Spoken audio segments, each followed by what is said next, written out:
안녕하세요. 예썸학원 분당관 원장 유리아빠 강병길입니다. 네. 오늘 이제 여러분에게 전달해 드릴 내용은 지난번에 저희가 그 수학 가형과 나형의 1등급 컷과 만점자 비율을 얘기했는데 기억하시나요? 1등급 컷의 점수가 가형은 일정하게 유지되고 있는데 나형은 원점수가 자꾸 낮아지고 있다. 이 얘기는 문제가 어려워졌다는 뜻이다. 그래서 나형 문제가 가형보다 어려웠나 봐. 이렇게 생각하면 안 된다 그랬어요. 왜 안 되냐면은 1등급 컷의 원점수는 내려갔는데 만점자 비율이 올라가고 있다. 이 얘기는 무슨 뜻이다? 킬러 문제가 좀 쉬워지고 있다. 반면에 준킬러가 어려워지고 있다. 그러면 가형과 나형의 차이는 문과와 이과의 차이인데 우리 아이들은 문과, 이과 구분이 없지 않냐? 그러면은 이 차이에 대해서 문과, 이과가 결합되면 이과 애들한테 무조건 유리할 거 아니냐? 이런 식의 생각들을 하실 수 있어요. 근데 그 부분에 대해서 제가 오늘 명쾌하게 문과, 이과 성향에 있는 아이들이 합쳐졌을 때 시험 볼 때 이과 애들이 무조건 유리하지만은 않다라는 것을 제가 보여드리려고 그래요. 자, 작년도 수능 결과입니다. 수가가 이과 학생이에요. 수나가 문과 학생입니다. 만점자의 표점이 수가는 134점인데 수나는 149점, 거의 150점에 육박합니다. 이 얘기는 무슨 뜻이냐 하면 평균 점수가 그래프상의 평균 점수가 표점 100점이 되거든요. 그러니까 5등급에 해당하는 점수가 거의 100점에 해당하는 거예요. 표점으로. 이 표점이 많이 수어과학 같은 경우에는 표점이 높아졌다는 거니까 5등급의 원점수가 많이 낮아졌다는 거예요. 그러니까 문제가 어려웠다는 뜻이에요. 그러면은 야 가형 문제가 쉽고 나형 문제가 어려웠어? 라고 생각하는데 그렇지 않다. 사실은 문제는 다 어려운 거예요. 근데 이런 겁니다.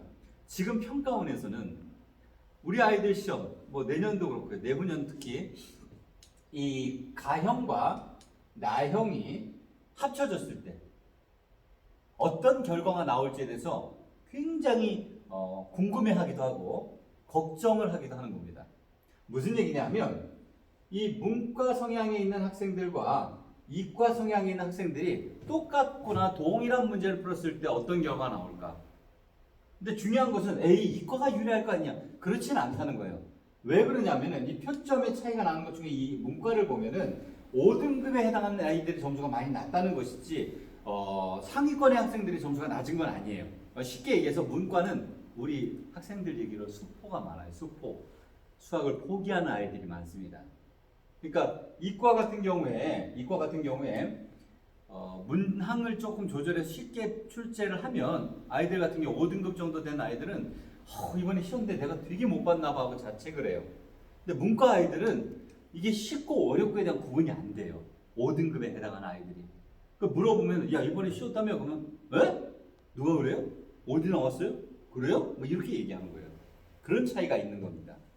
더더군다나 중요한 것은 요 등급 간의 점수 차를 보시면 1등급의 경우에 문과, 이과와 문과 사이에 7점, 2등급은 6점 이렇게 차이가 나요. 표점에서. 그럼 이 점수 차, 이 만점은 더 크죠.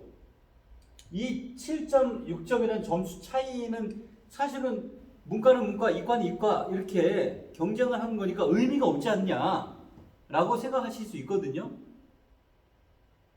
그죠? 근데 얘네들이 합쳐져서 시험을 볼 때 이건 되게 큰 의미를 갖게 되고요.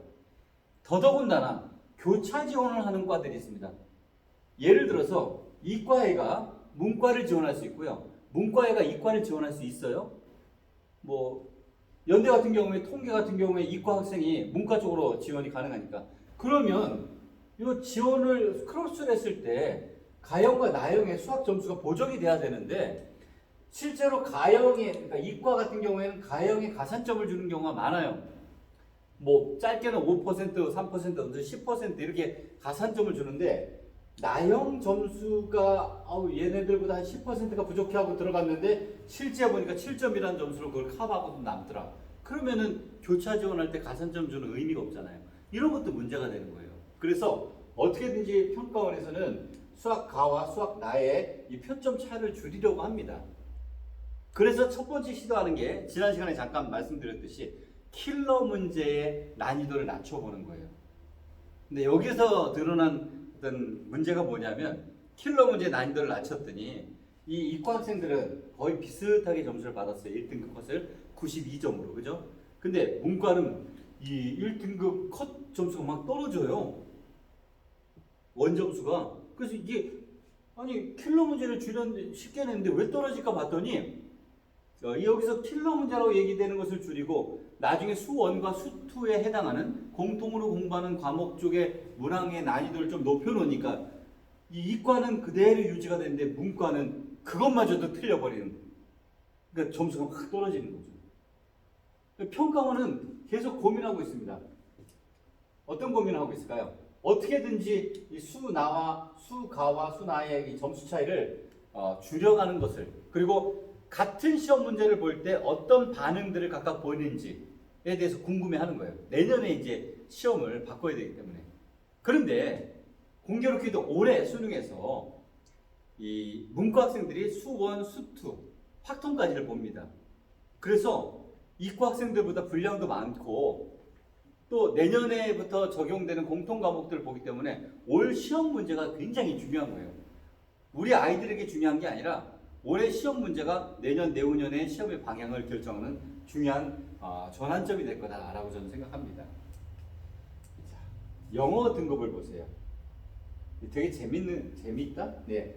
우리 영어는 지금 절대평가니까 90만 넘으면 1등급이에요. 보통 어머니들, 아유, 어려서부터 영어학원에 쏟은 돈이 얼만데 90점을 못 넘겠어라고 생각하시겠죠.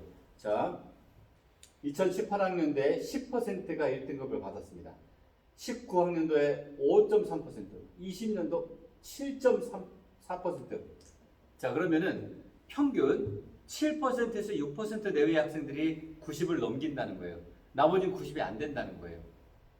이게 뭘 의미하냐면은 과거의 1등급을 우리 지금 국어나 수학처럼 상대평가라면 4% 안에 들어야 1등급이에요. 2등급은 11% 안에 들어야 됩니다.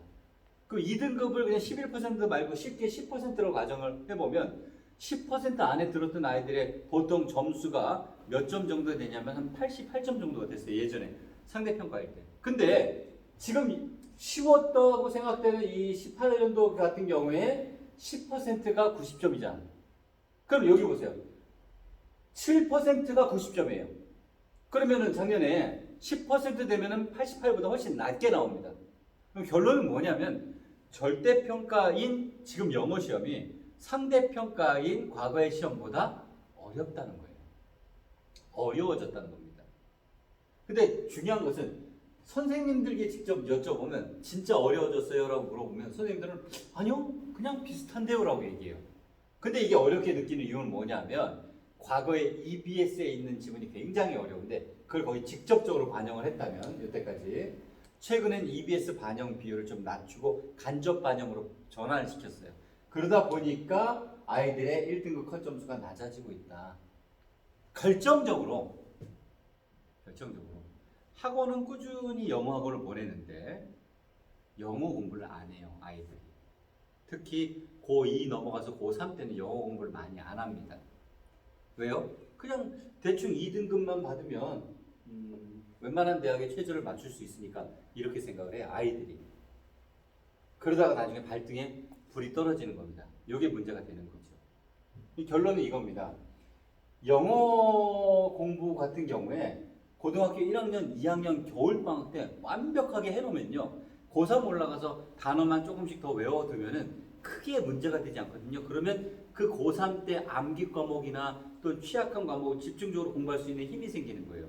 수능 전략은 이렇게 짜는 게 좋습니다. 우리 아이가 항상 부족한 과목을 그때그때 집중적으로 전략적으로 접근하는 것도 중요하지만 앞으로 1년 남은 시간 동안 집중적으로 준비해야 될 과목이 있다면 덜 집중해서 준비해야 될 과목은 미리미리 더 끝내놓는다, 이거예요. 그러니까 다시 설명드리면 아이가 예를 들어서 영어를 되게 잘해요. 1등급이 계속 나왔어요. 그럼 2학년 겨울방학 때 뭘 공부해야 됩니까? 보통 수학을 보낸단 말이에요. 근데 사실은 영어를 더 완벽하게 하는 게 좋아요. 우리 아이 국어가 안정적으로 2등급 이상은 나와요. 그러면은 2학년 겨울방학 때 뭘 공부해야 될까요? 과탐이나 사탐을 공부해야 될까요? 국어를 하는 거예요. 잘하는 과목을 2학년 때 완벽하게 끝내더라, 이거예요. 그래야 고3 때 공부할 수 있는 시간이 늘어나는 거예요. 여기에 투자할 수 있는 시간이 줄고. 이렇게 공부를 해야 되는데 계속 안 하다가 언제 6월이나 9월에 발등에 불이 떨어지면 점수가 엉망이 나오는 그런 모습들을 보일 수 있다는 겁니다. 제가 두 번에 걸쳐서 작년도 수능에 대한 분석을 해드렸는데요. 수학 오늘 얘기 많이 했잖아요. 이 수학의 경우에 이런 생각을 해보세요. 우리 아이들은 문과, 이과 구분 없이 같이 시험을 보는데 문과 학생들이 너무 불리한 거 아닌가요? 저도 그런 고민이 항상 들거든요. 근데 걱정할 필요가 없어요. 왜냐하면 일단 선택 과목에서 문이과가 나눠지고요. 그 다음에 지원하는 학과들이 다르잖아요. 일반적으로 보면은. 그래서 그 학과에 맞춰서 지원을 하니까 예를 들어서 국어국문학과에 이과 애들이 오진 않겠지요. 마찬가지로 수학과에 문과 애들이 가진 않을 거 아닙니까? 극단적으로 말씀을 드리면. 그러니까 같이 시험을 봐서 이과 애들보다 우리가 너무 못해 문과가. 근데 시험은 똑같이 보면 이거 너무 불리한 거 아니에요? 했는데 실질적인 불리함은 없다. 다만 중요한 것은 공통 과목 쪽에서 어차피 선택은 달라지니까 공통 과목 쪽에서 최대한 불리함을 이기게 하기 위해서 노력을 해야 되는데 그러려면 수원, 수투 공부가 중요하고 그 중에서도 킬러보다는 준킬러에 해당하는 문제들을 연습시키는 과정이 중요하다. 요걸 기억해 달라는 거고 그 연습을 언제까지 2학년 때까지 맞춰라 이 얘기를 말씀드리는 겁니다. 자, 오늘은 수능 분석 두 번째 시간이었는데요. 이렇게 수학, 영어를 집중적으로 설명을 드렸습니다. 다음에 또 기회가 되면 국어공부법, 수학공부법 등등 설명을 드려보도록 하겠습니다. 감사합니다.